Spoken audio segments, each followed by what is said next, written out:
Bonjour à vous tous, mon nom est Daniel Cloutier, bienvenue aux Trois Tavernes. Et ce que j'aimerais qu'on puisse parler durant cette session-ci, c'est que l'importance de reconnaître l'influence juive et même le peuple juif dans le rôle du passé et même dans le présent pour ce qui est de l'Église. Parce qu'il ne faut pas oublier que l'homme nouveau est composé de gentils qui sont nés de nouveau et de juifs. Et si on n'a pas une bonne balance entre les deux, on devient avec une Église amputée. Et j'aimerais qu'on puisse regarder trois sections. C'est que, première section, ce que l'Église a reçu des Juifs. Deuxième section, ce que cela a coûté à l'Église de garder les Juifs éloignés de l'Évangile. Et la responsabilité de l'Église envers les Juifs. Alors, dans cette première vidéo, on va regarder ce que l'Église a reçu des Juifs. Comme premier point, c'est que, justement, on a reçu 5 points. Les Écritures, un sauveur messianique, le salut, l'Église locale et des bénédictions spirituelles. Pour le premier point, on a reçu les Écritures. Et si on va dans l'Ancien Testament, dans Deutéronome chapitre 4, versets 7 à 8, ça nous dit « Quelle est, en effet, la grande nation qui est des dieux aussi proches que l'Éternel, notre Dieu, l'est de nous, toutes les fois que nous l'invoquons.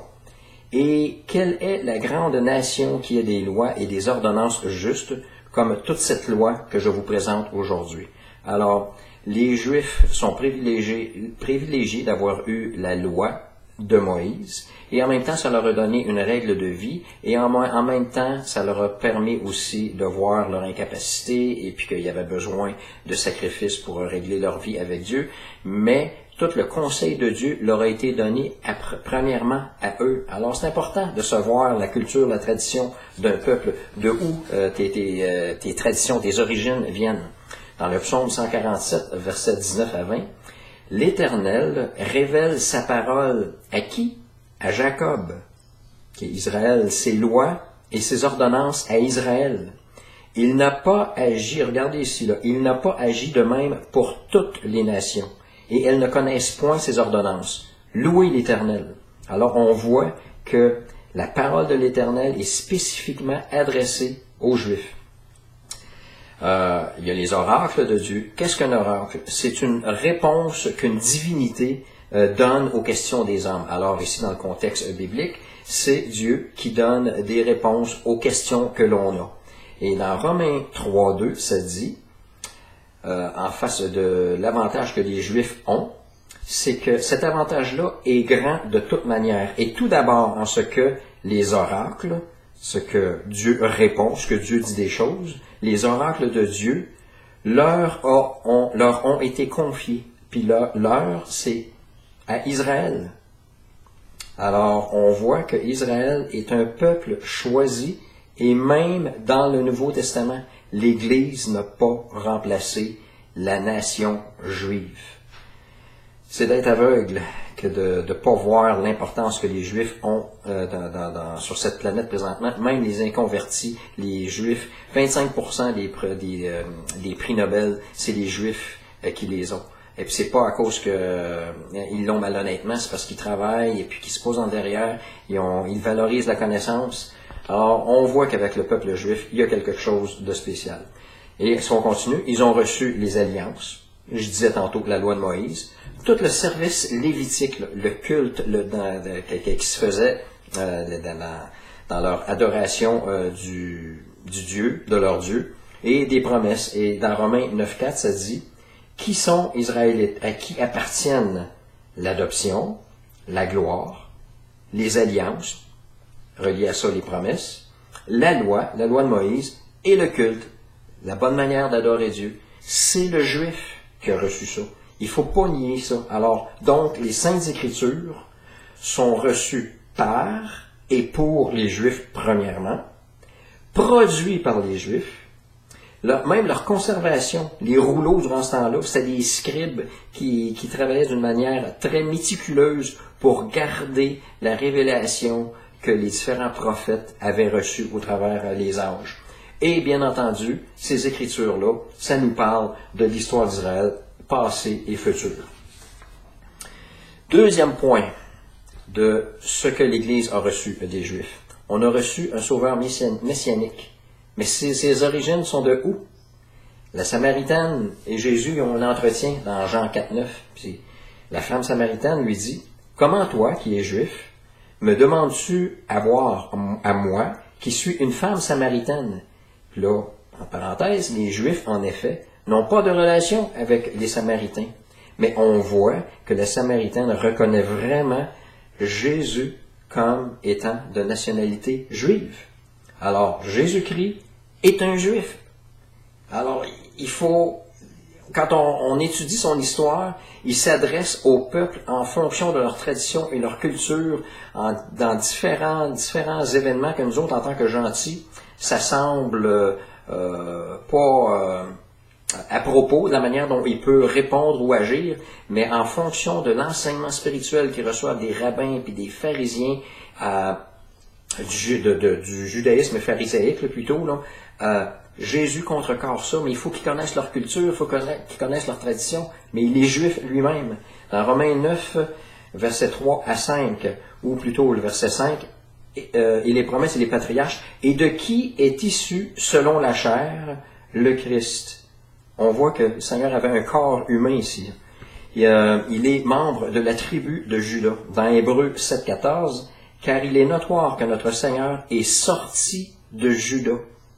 C'est pareil comme si, moi je suis québécois, je viens de la province du Québec, je sors d'une petite ville, et puis je suis canadien, je suis pas allemand, je suis pas israélien, je suis canadien, québécois. On voit que le salut vient des Juifs. C'est dans Galates 4, verset 4, mais lorsque les temps ont été accomplis, Dieu a envoyé son Fils, né d'une femme. Cette femme-là, c'est Marie, elle était juive. Né sous la loi, c'est la loi de Moïse. Alors tu peux pas avoir plus juif que ça. Et il était membre de la postérité d'Abraham dans Hébreux 2. Ça dit, versets 14 à 17, ainsi donc, puisque les enfants participent au sang et à la chair, par rapport à Jésus, il a également participé lui-même. Il a participé au sang et à la chair. Et ce sang-là et cette chair-là, c'était d'origine juive. C'était un juif. C'était un sauveur messianique juif. Et c'est important de savoir ça. Parce qu'il y avait une loi dans l'Ancien Testament que si un juif qui était dans le trouble financièrement est incapable de repayer sa dette, alors il devait se vendre comme esclave pour 6 ans et être relâché la 7e année. Il devait se vendre comme esclave, probablement à celui à qui il devait l'argent, mais la 7e année, il était libre. Mais il y avait une exception à ça. Il y avait une deuxième possibilité de se libérer de cette dette-là. C'est que si on avait un proche parent, et ce proche parent-là pouvait payer la dette à sa place, mais il y avait 3 prérequis. Premièrement, ça devrait être un proche parent et non un étranger. C'est pas ton chum qui était étranger, qui t'aime bien puis qui voulait payer ta dette. Non, ça devait être un proche parent, la parenté. Deuxièmement, c'est un proche parent qui devait être capable de payer la dette. Même si tu veux aider quelqu'un, mais tu n'as pas d'argent, t'es cassé. Alors, tu devais être capable de payer la dette. Et troisième prérequis, c'est que tu devais être d'accord de payer cette dette-là. Il n'y a pas personne qui t'obligeait de faire ça. Puis ça, on voit ça avec Boaz par rapport à Ruth et Naomi, ce principe-là. Mais Jésus a fait la même chose. Et puis, spécialement en face des Juifs.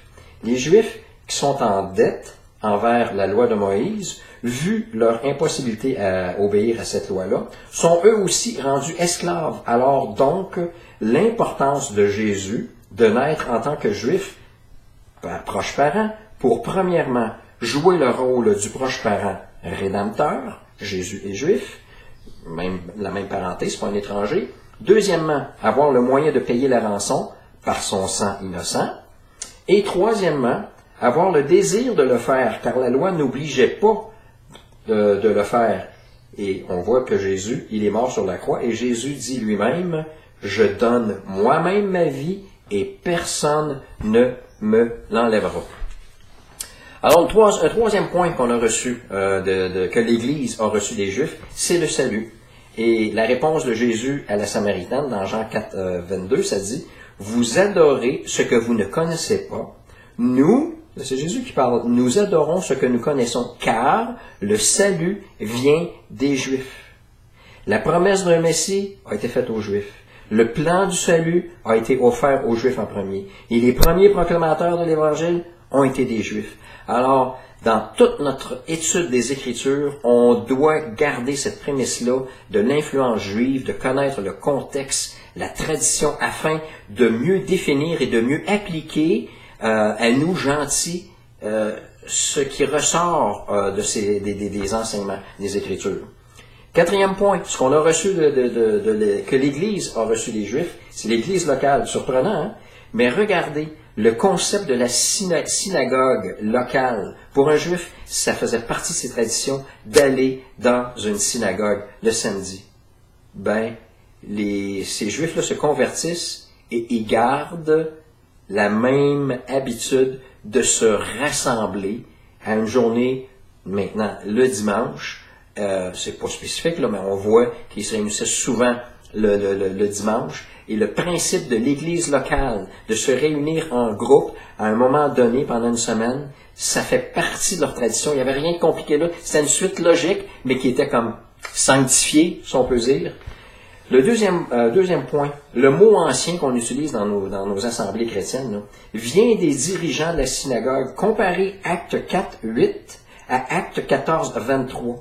Acte 4.8, ça fait partie des anciens d'Israël, si je peux dire sous l'ancienne loi, la loi de Moïse, là. Mais les anciens, dans 14.23, là, c'est des gens qui sont nés de nouveau, qu'on reconnaît qui ont une capacité d'être des leaders, et on va choisir pour être des anciens. Alors on voit encore quelque chose qui est sanctifié, qui est purifié, si on peut dire. La synagogue s'en transforme en église locale, les anciens d'Israël, les anciens chefs religieux se transforment en pasteurs, en anciens, en évêques. Le troisième point, c'est que les baptêmes, c'était rien de nouveau pour eux de baptiser au nom du Père, du Fils et du Saint-Esprit dans la nouvelle dispensation, la nouvelle alliance. Dans leur loi, eux, il y avait plusieurs sortes de baptêmes. J'ai pas pris le temps de les regarder, de les noter, mais il y avait plusieurs sortes de baptêmes. Mais eux, ils ont gardé la même pratique, mais avec une vérité biblique. Et comme dernier point, le repas du Seigneur ou la Sainte, c'est tout simplement une version raccourcie de la Pâque. La Pâque qui célébrait, là, le Seigneur a juste gardé le pain sans levain et le vin. On voit encore que leur tradition, le Seigneur a utilisé ça, puis il y avait quelque chose de bien là-dedans. On va le garder, puis on va juste le raffiner, puis on va y mettre la vérité là-dessus. Et comme dernier point de ce que l'Église a reçu des Juifs, c'est des bénédictions spirituelles.